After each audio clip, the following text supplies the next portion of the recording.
When simplifying a surd, there's an absolutely crucial kind of idea that you need to be using, and it's as follows: the fact that if you have a squared b as a square root, then you can use this aspect of surds. You can write it as square root of a squared times the square root of b, and that will become a times the square root of b. So essentially, we can take the a out of the square root.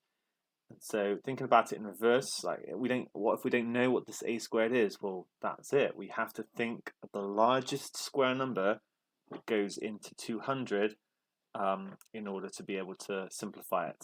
So you might want to like write down some square numbers. 4 goes into it. What else goes into it? Ooh, trying to think actually.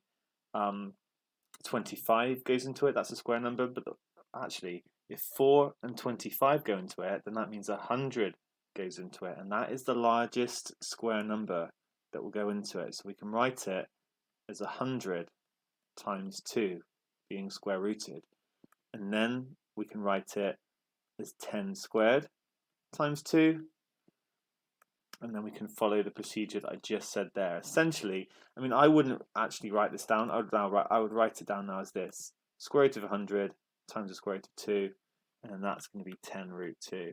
And that is how you can simplify surd without a calculator, find the largest square number that goes into it. Use this idea without necessarily showing all the working like that, and then cancel it down.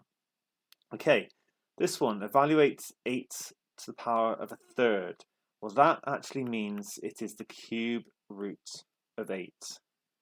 And the way to think about it is that the cube root of 8, if you cube it, you get 8. And if you take 8 to the third and you cube it, then you multiply the powers and you also get 8. So it must be that they are the same thing. Once you've recognized that, this is okay because the cube root of 8 is the number that I multiplied by itself 3 times to give 8, and the answer is 2.